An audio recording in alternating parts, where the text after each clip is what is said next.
So today we're going to get started. We're going to talk about 3 social media networks, Facebook, Twitter, and YouTube specifically, and be able to talk about some of the ways that people like you are using these networks to help communicate their various messages, and specifically talk about how they can use these networks for National Public Lands Day. I'm going to start by introducing the folks who are going to be presenting with me today. We have Mike Downs from the Bureau of Land Management, Las Cruces District, Nancy Helpman with the Virginia State Parks, and Ken Soderberg with Montana State Parks.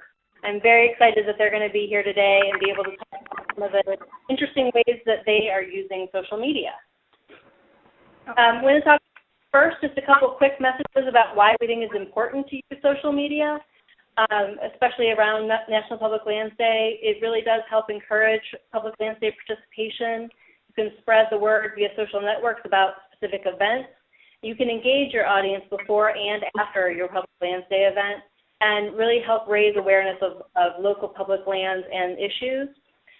As we all know, social media is where a lot of people spend quite a bit of time. It's where they go to get some information, where they go to engage when they're online.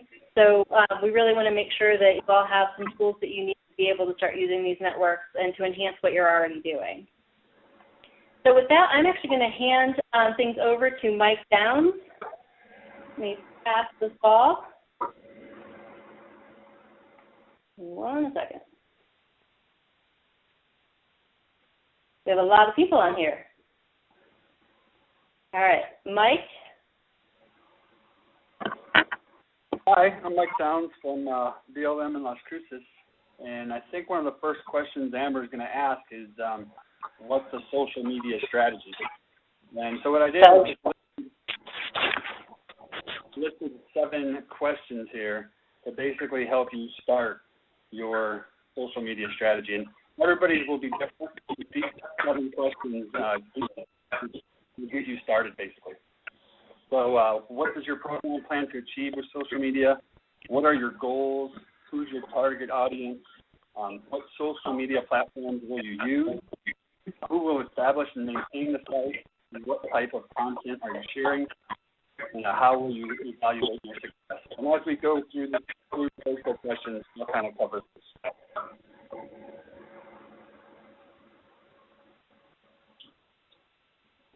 So this picture here is just a graphic of how you can use different platforms. And so it's just a film cartoon showing different platforms that are out there and how you can use them.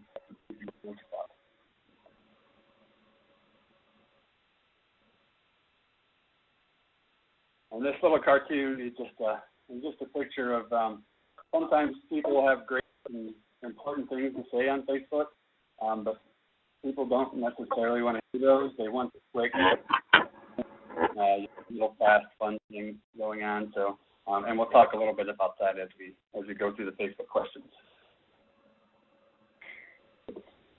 So, Mike, let me just start with just one quick thing about, you're talking about some of the questions that people need to ask themselves about a social media strategy.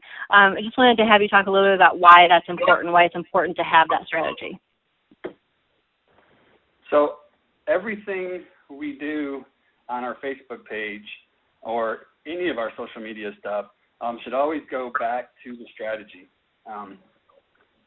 So we know, for instance, who are we trying to talk to? For me, I'm trying to talk to people in Las Cruces. So I'm targeting at least half of my followers to be from my local area. Knowing what kind of platforms you're going to use is important, because if you just go out there and try to use everything, that might not be good for you. For instance, we don't use Twitter here in Las Cruces yet. We only use the Facebook page. Who's going to establish and maintain the site is important, because it's not a one-person job. Although right now I'm the only person doing it in Las Cruces, it really needs to be a team. Setting up a team, knowing who's going to be responsible for different things is important. And a good example of a strategy, and the one that I basically used to help me along, was the Glacier National Park. And that's online, and I'll put the link up later for anybody who's interested. Okay. And Nancy, I don't know, did you want to weigh in a little bit about how you're incorporating the social media strategy as part of your overall communication strategy? Yes, and at Virginia State Parks, everything starts from our basic content, and that is what information we want to share with users and potential users. So we have a blog and we have a team that posts to the blog, and we probably do 9 posts a week. We'd probably do more, except we post everything on Facebook, and that would be way too much. So we do 9 posts a week. We also have an extensive database of our programs and events that get fed to Twitter. So that's our basic content, and we also post pictures of parks and share other information. So everything is kind of driven from that content. If we didn't have anything to say, there wouldn't be any reason to be on social media. So we're sharing that information with our fans and followers. So, and I think the social media strategy that Mike lists here is an excellent idea of what you're trying to do. We're very visual in Virginia State Parks because we have pretty parks that we want to entice people to come to. So we use Pinterest, but Pinterest wouldn't necessarily be something that everybody would want to use. So we're currently using Facebook, Twitter, Pinterest.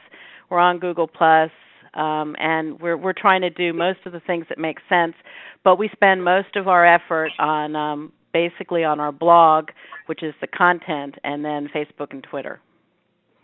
Okay, great. And so, Mike, let's go ahead and talk about Facebook and how you're using Facebook at BLM Las Cruces. You want to talk a little bit about how you guys got started on Facebook? Sure. So for me, I've been with the BLM Las Cruces for a year, and when I first got there, they didn't have a Facebook page, and I asked, well, how do we get one started? And it was basically, well, we don't do that. The state just does it. So I wrote a strategy, I wrote a proposal, and I went through my supervisor, my state, the Washington, D.C. people, and it was an 8-month process. Social media is still scary to a lot of people. So the strategy and the proposals that you write are very important because many people might see them depending on your situation. So that was basically how we got started. And we've been at it for 4 months now and pretty successful. Washington, D.C. has now recognized that local Facebook pages is a good thing, and they've opened it up to other people. So it's been a good thing for us. Great. And so 4 months. So how did you start growing your audience from scratch? So the first thing I did is social media is social, right? So I literally contacted other pages in my area, pages like wildlife pages or anything that had to do with BLM land management, basically. Anybody that would have any interest in what we were doing. And I contacted them and basically asked them to like our page. I would like their page and share our links with people. And it was just, it was a good way to start a relationship. Now I share other people's stuff. They share my stuff. We post on each other's things. It's been a good way to build it quick.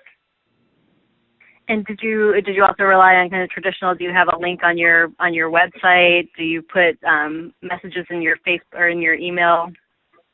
Right. You know, a link to the page. Mm-hmm. Right. Everybody at my office now has a link in their email. We have links on our web pages. I've literally posted it at some of our sites. We have a site called Dripping Springs, and I posted a flyer there with a QR code that they can go up and click on. It'll take them to the Facebook page. So I've tried to put the word out in every way possible. Okay. And I want to let everybody who's listening in know we are going to be taking questions periodically throughout the call. So as we kind of wrap the Facebook discussion, we'll take questions then. And what you'll do is in the chat functionality on your screen, you should be able to type in a question and we'll moderate those and go through those questions. So feel free to go ahead and enter a question when you have one. So Mike, let's talk a little bit about your page. What kinds of things do you do and do you share on the page? So for us, I only do one post a day. I will do 2 posts occasionally, and never 3. I almost feel like some pages bug you a little bit, and with that one post, I try to always use a picture. I've never posted just words, basically. I'll post a link sometimes, but I've never posted only words. Everything I do here has a picture, and that's what catches people. I try to sneak in things about our area, things that we want to get out to the public, but it really starts with the picture. Also try to engage the audience, ask questions. If they ask questions, I always try to respond to those questions, and I try to watch as much as possible. And I don't know if you guys can see my desktop, but say Caesar asked a question, I would always do or I would just type out his name, Caesar, and it would drop down with his name, and you'd be able to click on it there. So definitely responding to people is a big deal. Another thing that we've done is we've used themes. So you can see here I have Las Cruces landscapes, nature notes. A big one for us that's been super popular is the Critter Cam series. And I post that every Friday, and I post a different Critter Cam picture, and it's definitely been our popular thing. I've seen other people do things like Trivia Tuesday, Wordless Wednesday, Photo Friday, those kind of things. So coming up with different themes is a good way to help you post your things. Contests are a good way to do it. I'm actually going to start a photo contest here pretty soon, and I've seen other pages get as many as 200 likes with a photo contest. Great, and I see on the photo that you're showing us right now, it had 86 shares. So you had a lot of people who ended up seeing that photo.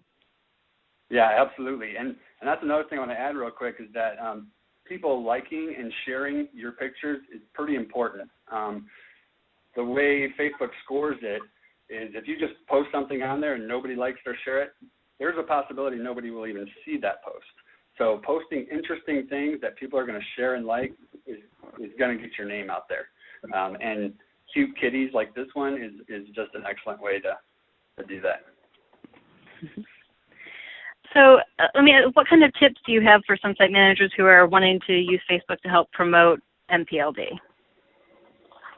So what I'm going to do is, of course, I'll put it in our event section so everybody knows we have events that we can post here. Another way, and I do this with all my events, is I take the PDF that we make, the flyers that we all make for our different events. I turn that into a JPEG, and then I actually post that on the page as well. Another thing to do is to modify your cover photo. So you can take cover photos and put them into Adobe and put right across the top, National Public Lands Day, this day, come out and join us, things like that. And once again, ask your partners to share it. So the relationships that you make with other Facebook pages, the pages that you've contacted in your area, have them get the word out for you. Great. Nancy, is there anything you wanted to share about Facebook and how you're using it? No, actually, we do a lot of the same types of things that Mike talked about. We actually have both on Mondays and Fridays, we kind of have a Name That Critter, which is basically pictures of wildlife and flora and fauna that we can find in Virginia State Parks. And we also, in addition to our blog posts, which sometimes we do as many as 2 a day, but usually not more than that, we will occasionally do just a picture and a comment on that. And just like what Mike said, we almost, since the timeline came about for Facebook pages, we always include a good picture. And when we first post, we actually highlight it so it goes all the way across the page. So the picture just jumps out at you. So that it just really makes it visually stimulating. And half the time I think people don't do too much more than read the picture and the caption. I'm afraid that often they don't even click the link. So so at least you get that much of engagement and you get likes and shares from that. And Mike is also very, very correct that, we have 36,000 fans, but we're lucky if 5,000 of them see a post.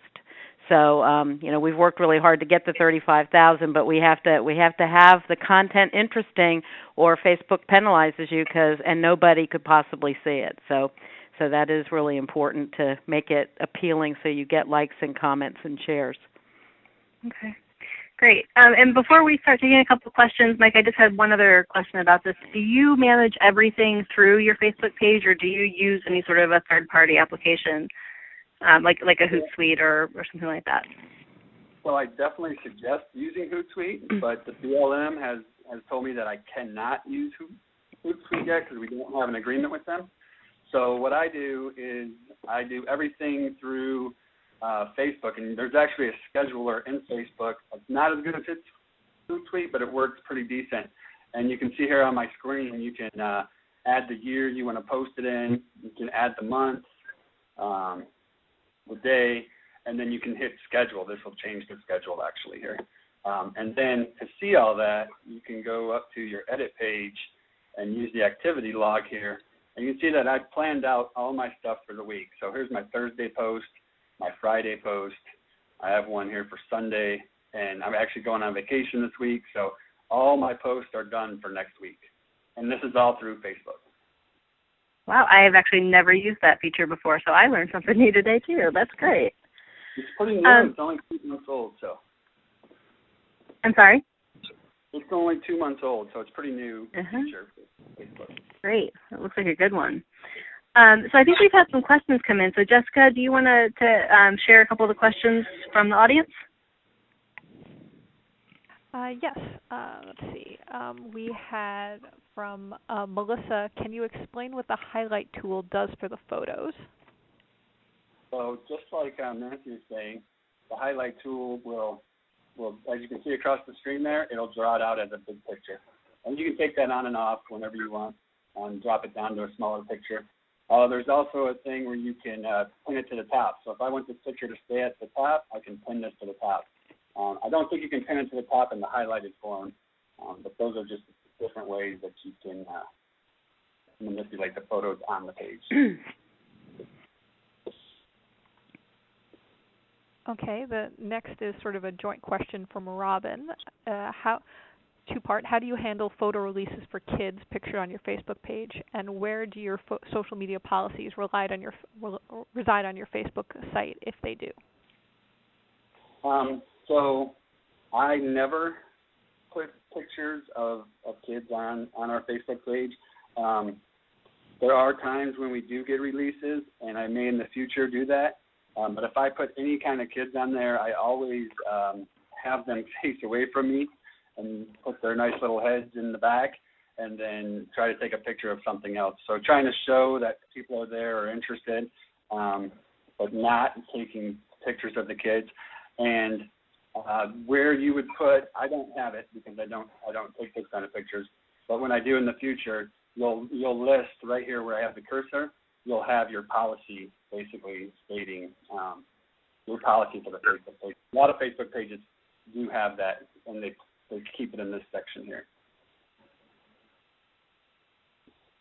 And I will add, because we do, with NPLD, some of the events that we do, we will often have a photo release form if we know there are going to be children involved, and make sure the parents have signed it so that we do know that we have access and permission to use those photos. So it's definitely an extra, usually a couple of steps that you've got to do, but definitely worth it.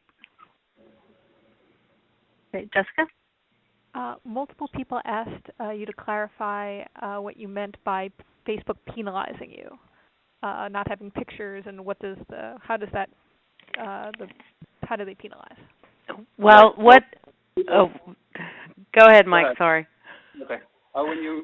When you go to your Facebook page and you're looking at all the pictures that it offers you, basically here, let's see. You can go here and you can hit sort. Now, nobody knows about this barely or does this, and so they have top stories is always checked. So you can go to most recent and you can see what people have posted recently. But Facebook gives each post a score, and it scores it on how popular it is and how it might think that you may or may not like it. there are sometimes posts that you will not see unless you change this to sort to most recent. You won't their posts you won't see even if you do that. Yeah. Right. You don't. There are all kinds of people that will never see my posts, even if they have the most recent. Because we even, obviously, I follow my own page, and there are times when we do a post that those of us that manage our Facebook page don't even get it in our news feed, and we are savvy enough to click on the most recent. So it can be a little dismal. So the thing is that you have to get people your content. I mean, Facebook's argument is that if they showed everybody everything, it would be too much and people would be overwhelmed. I don't agree with that, but it's their platform. So the issue is that their argument is that if it's something that people want to see, they will like it, comment, and share about it, and that is what drives how many other people get to see it. And Mike, if you'll go to say that Stone River National Battlefield, just go to their page for a second, or just any of them, yeah. You'll start to see this. This has really been something that Facebook has been kind of rolling out, I'd say, over the last 6 months or so, that has made this kind of algorithm frustrating to those of us who manage Facebook pages. Because the other thing that they do have in here is if you'll go up to the liked box, the checked like box, and just click on that, so you'll see there's a box that says show in news feeds, and that is not something that's automatic by default all the time. So even though you may like someone's page, if that's not checked, you're also going to be less likely to be seeing everything. So it's kind of a game that everybody's playing with Facebook right now and doing their best to get all of their content displayed as often as possible. So they're even messing with with your friends now. If you don't put somebody as I can't remember what they call it now, but a special friend in that group, you don't necessarily see all of your friends' posts anymore either. So it's kind of scary if you think about it. Yeah. So Jessica, we probably have time for one more question here, and then we're going to start talking about Twitter. Okay.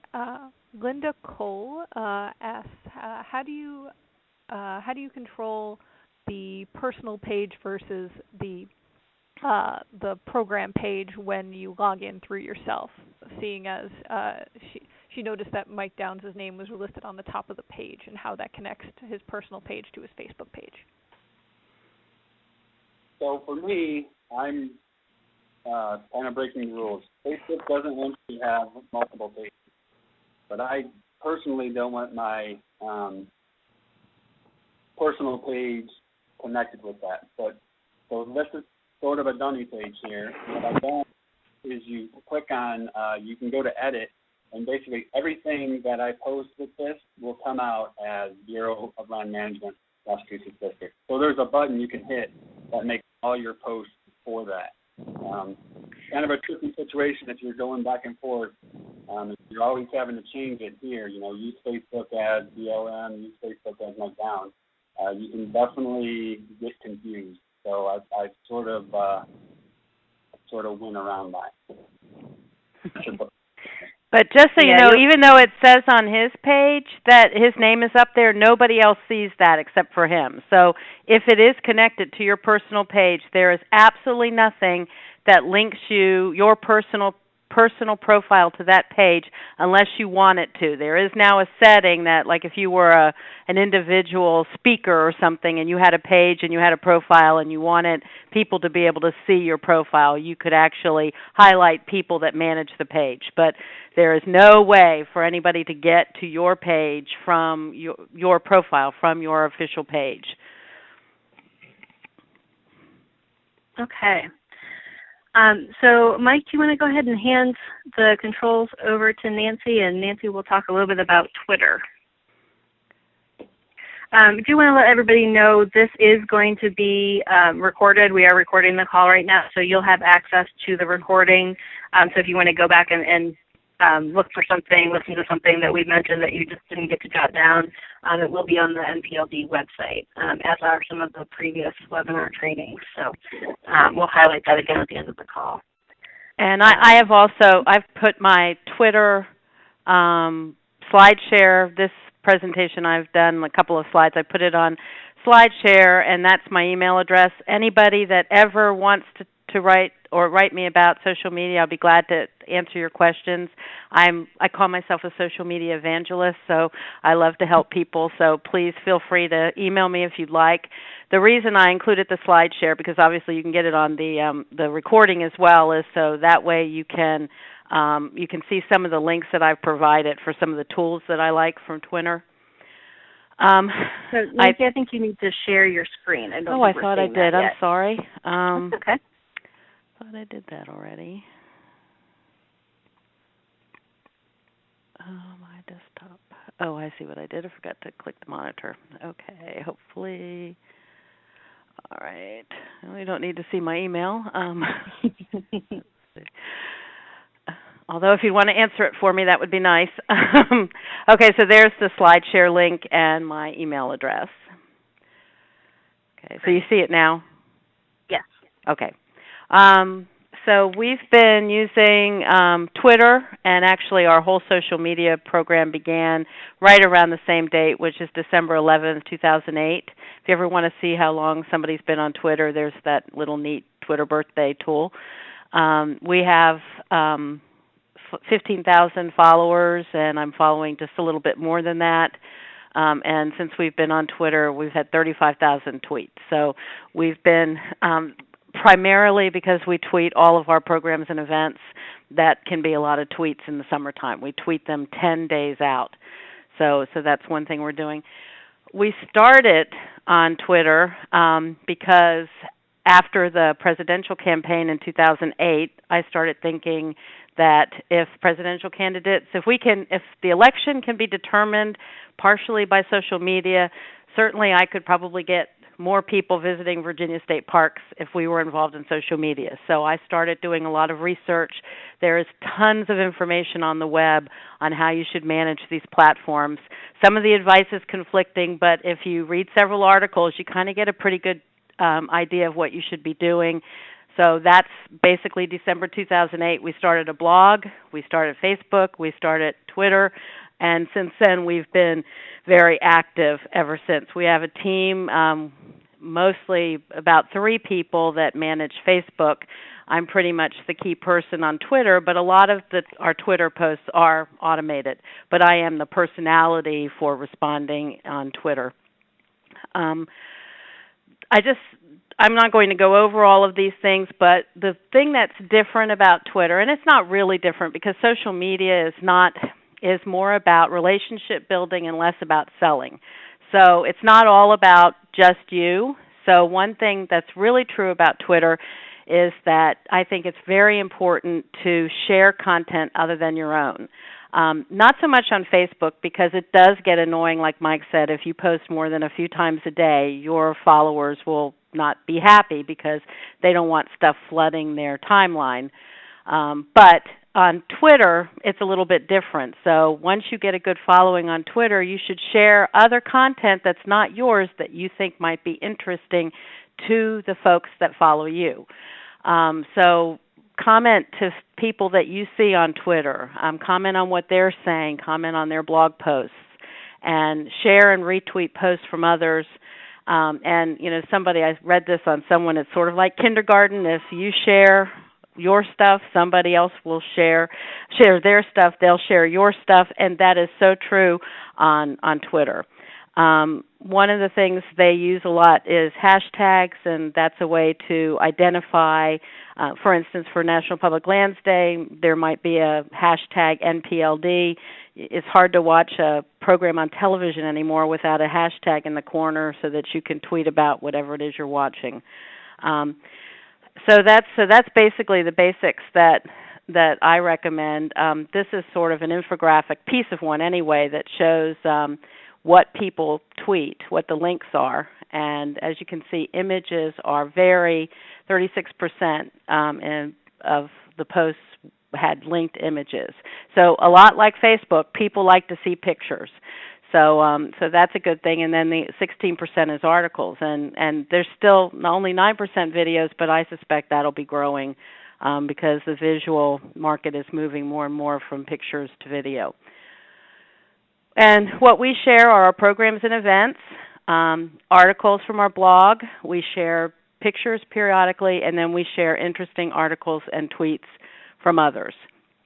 So I try to let my personality shine on Twitter, so that I'm just not a faceless, nameless Virginia State Parks. I'm actually a person that works for Virginia State Parks. So one of the things that we will do if we get a team running Twitter, we're going to need to actually identify people, because it's a very personal thing.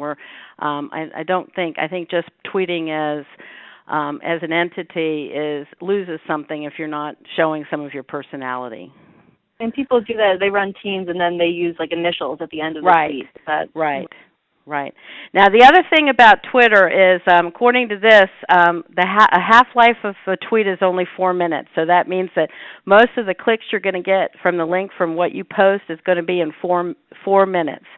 And because of that, and people aren't on Twitter all day, and it's not as easy to go back on Twitter to see all the tweets for people that you follow, I recommend that you post the same tweet, not the exact same tweet, but the same content 3 to 4 times a day. Twitter does have a policy that you can't tweet the exact duplicate tweet 2 times in a row. They will block the second post as duplicate. So you have to change it around some. And so I actually do it 3 to 4 times a day if I really have something that needs to go out. Our regular run-of-the-mill programming we just do once a day, just because it would just be too overwhelming if we tweeted that more than once. And just to give you an idea, I'm going to move my other screen over, or not. And while you're doing that, let me ask you, just because you mentioned your blog earlier, how many staff people contribute to your blog? We have about 20 people that blog, but there's probably a core group of 10 people that do so on a regular basis. I use Hootsuite as a desktop application. While I do have my Facebook on it as well, I often like to comment and actually post on Facebook. I don't know why, but for Twitter, there's so many different things going on, especially when you have 15,000 followers. I have a home feed, which is like everybody I follow, because we have a policy that unless it's a spammer, somebody that's pornographic, or somebody that's outright a salesperson, I follow them back. And then I have some key people that I follow just because these are the people I really want to read their content. So because I can't look at the tweets from 15,000 people. And then I have a different column with my mentions. And if I scroll over, I also have my scheduled tweets. And see, this is what I wanted to show you. Here I have 4 different tweets for our Women's Wellness Weekend that's coming up the end of September. And it's pretty much the same content, the exact same link on all of them, but I've worded them a little differently. So just in case there's not any tweets in between, I don't have to worry about Twitter thinking that I'm a spammer or that it's duplicate content. So, and over on the right side here, I even have a list of all the tweets that are sending out, and you can see I've got programs at different parks listed. Plus I use another tool to schedule tweets too, and that's what this one was. So that's basically what we've been doing. So let me ask you one other question. Sure. When you were showing that, you're using a Twitter list for your must-see? That's correct. Yeah, I had started years ago. I started using Seismic before Twitter lists existed. I had created my own group using Seismic, which is another desktop tool. And but then when Twitter had their list come out, most of the desktops, they were working off the Twitter list. So I have what we call must-see. For folks who aren't familiar with Twitter lists, it is kind of a way that allows you to organize a little bit. So that, as Nancy said, she has 15,000 followers and can't possibly actually see all of that content.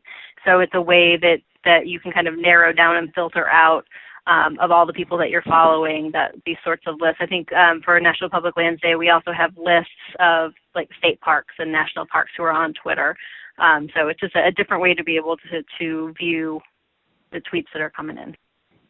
Okay, when you do tweet, you want other people to share that with their followers, so that that makes, people talk about things going viral. Well, viral is rare, but getting other people, a group of larger than your followers, to see something isn't rare if you have people that share through Twitter, which is called a retweet. There's two ways to do a retweet. I'm not sure what possessed Twitter to mess up something that worked really well, but there's a way. If you just use the regular Twitter retweet, the exact tweet goes into your followers' feed, but they have to look at sort of fine print to see that it really came from you and it's from somebody that they might not follow. So the original way was actually, it said RT and then the person who it came from and the actual tweet. And that's the way most people that really love Twitter still prefer to see tweets. To do that, though, you have to leave 20 characters for that RT. Some people use a quote. Some people just use a little, just a apostrophe, just something to show that they're sharing it. And you say who it came from. Who it came from. You always give the attribution of where the tweet came from. But then you allow that space for the RT space and then the person's Twitter handle. So that's what I call the old school way. The other thing that's really critical for Twitter, in a way, it's easier than Facebook. A lot of our Facebook fans, we got some initially, but we got to 35,000 because we did advertising, and that of course costs money. For follower management for Twitter, you don't really have to do to go to that extreme. You can actually use a number of other tools. In fact, you can use Twitter. If you're not using another desktop tool, you can use Twitter. So, for instance, this is my Twitter page, and I could go to, say, find somebody else that I know that is similar. The types of content they have is the kind of thing that meshes with what our agency is about. So for instance, I could do Public Lands Day and click on their account. And then if I just click right here, I will get their profile summary, which will show their followers and their following. You can click on followers, and you can actually see who's following them. And you can either do the ones you know or all, and you can actually go in and just follow them. So that's really easy, and it's a little tedious because if you've got a couple of repeats in here, you might accidentally follow people you're already following, because you can see I've got these marked that they're following. So it can be a little tedious. There are a lot of other tools. The one that I use is called Refollow. It is free for 501c3 organizations, but I've never really pushed them on the government, and so I actually pay for an account. I think it's $20 a month. But, like, for instance, I just did this last week, so I came in today and clicked on people that are following me that I'm not following, and I lock the nasty accounts and the spammers or the little egg pictures where nobody's bothered saying who they are or where they're from. So, but these ones just don't have a picture. I don't know why people don't load pictures. But anyway, so all I have to do is, and then in fact, I think I had a lock on one of these people because she was a nasty girl. And sometimes I accidentally follow them, but I find them pretty quickly. I guess she just went away because I locked her. Oh, because I had the not locked. And then I just have to click follow, and they will warn me that Twitter might not like what I'm doing. Whoops. Okay. Oh, I have to select the page, and now I click follow. It says it's not meant to be for aggressive following or unfollowing. But see, now I just managed to follow all those people. But it also lets you actually find users who are followed by, so I could do everybody that Public Lands Day follows and follow them. And I could screen them so they would only follow the people that I'm not already following or people that I previously followed. And I can also use this tool periodically to go in and unfollow people that aren't following me that I've followed. So that's the way we are pretty aggressive, and that's how we got up to as many people as we wanted to. But as I showed you, you can actually do that from the Twitter tool. So that's I've not seen that tool. Yeah. So Nancy, do you want to go ahead and take some questions? Sure, and these are just, again, you can get the slide share, but those are some of the tools that I use. You can schedule Hootsuite tweets, but Hootsuite you can only schedule sort of based on, you can never do a duplicate. With Gremlin, I can set something up and have it running constantly every day if I want it to. So, yes, and I'll be glad to take some questions. All right. Jessica? We have one that, how have you chosen to handle negative responses or posts by users, which I guess applies to both the Twitter and Facebook? I always respond to them, and if it's a really negative comment, I will post an official response, and then I will try to move them from the public view to DMs, or what I usually do is send my email address and ask them if we can take up the details separately. It's really hard with 140 characters to really do much. And the important thing to know is that most of the time you only see something on Twitter if a conversation on Twitter if you follow both the person that both people. So I've learned the hard way where I had this woman who was just really complaining, tweet after tweet after tweet, and I was trying to reply to her, and she wasn't savvy enough to know that she could have fixed it so that other people would have seen it. And I basically realized at one point she only had 10 people that followed her, and I don't think any of them followed me, so I was worried about what she was posting, but basically nobody ever really saw it. But I do make sure that I respond to them, and especially with negative comments, I try to get it off Twitter because people don't want to see folks, arguing or hearing a bunch of bad stuff in their streams. So I try to do that pretty quickly. When you say get it off Twitter, you mean take it to email or direct message? Right. Yeah. Right. And we do the same thing for Facebook. Respond to it because that's everybody that can look at your page can see those. So I make sure really that I respond to it with our official response, and then I ask if they have more questions if they could just email me. And we're very lucky. We don't have a lot of that. Great. All right, Jessica?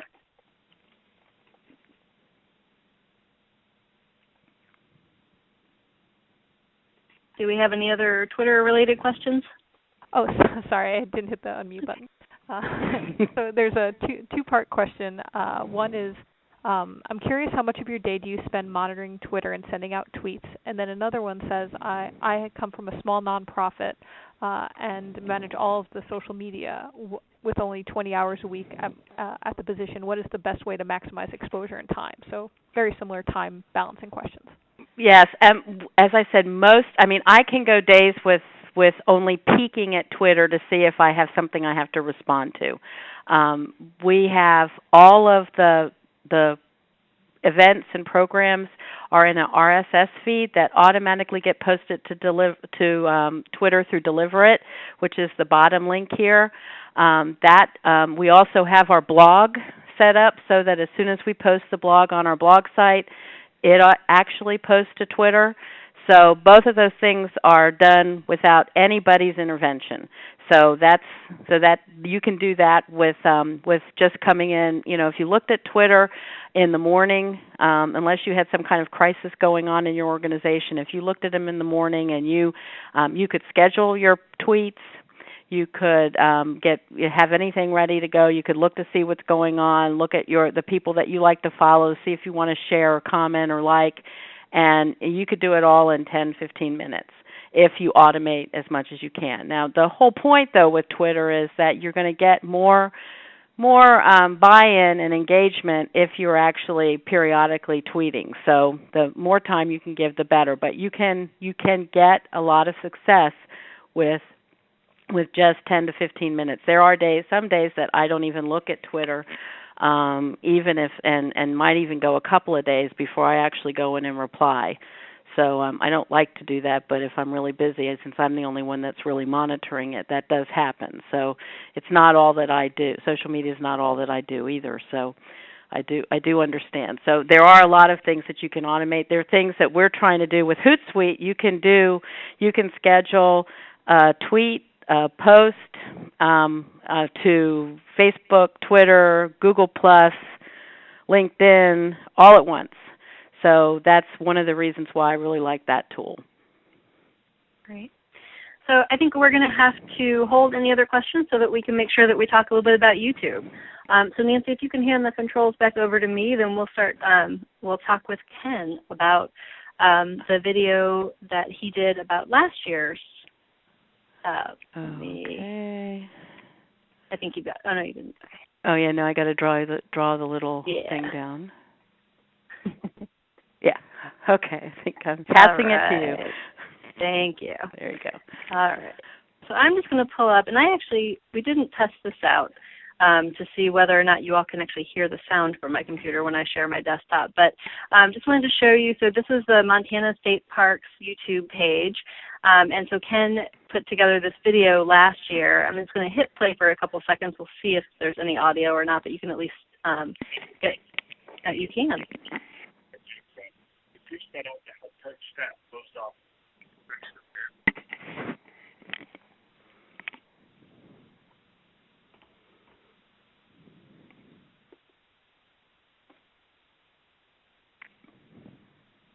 So just wanted to show just a quick little clip there.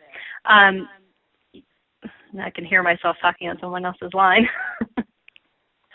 All right. So Ken, I wanted to talk with you about the video that you did. Talk about why you decided to create a video in the first place. Yeah, I wanted to, really wanted to capture the event that we were hosting and recognize the work of the people that were helping us out during National Public Lands Day.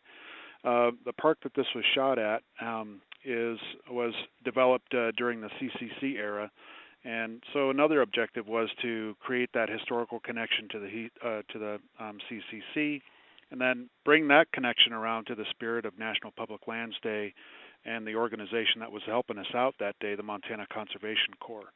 And so those were kind of my core objectives as I went out to begin to put this video together. Great. Well, what I thought might be helpful for folks is maybe some people who either haven't done a video like this to talk just a little bit about the details of actually how it worked. Were you the only videographer, the only video shooter that day? Yeah, I shot both video and still shots that day, but yeah, it was just me with a camera, a microphone, and a bag of stuff. Yep. Okay. What type of camera did you use? I used we bought a Canon XA10, which is it's a rather spendy camera, but folks really don't need to spend a whole lot of money on expensive equipment to get, good quality footage. There's a ton of great HD camera options out there between, $200 to $400. So there's a lot of really great options. I think one thing I would recommend is that as you're looking for a camera, you look for one that's got an external mic input because the sound is really important.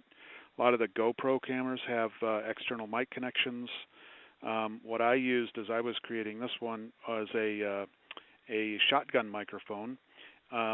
If you have a wired or wireless lapel mic that you can connect to your camera, that's a great option as well. Another, real affordable option is to get a decent digital recorder, and there's many of those recorders that have stereo sound.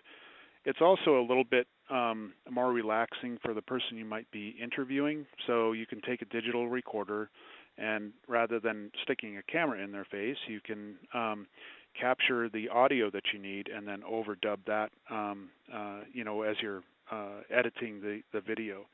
Because when you get into some of the cameras that have the mic input, they tend to be a little more expensive, and so that's a good option where you can get an affordable HD camera and then get an affordable digital recorder and use those to create your video. Okay. So, and go ahead. I was just going to talk about as I thought about this story.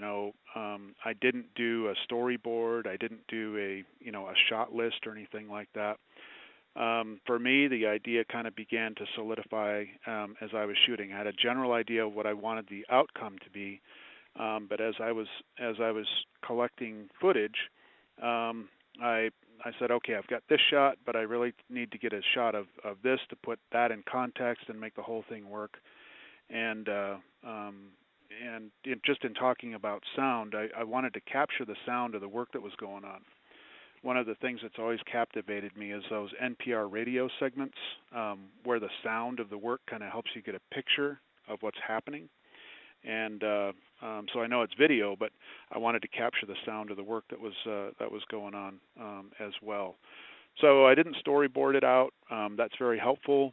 Or putting together a shot list and some of the interview questions in advance is very helpful as you're trying to create your piece.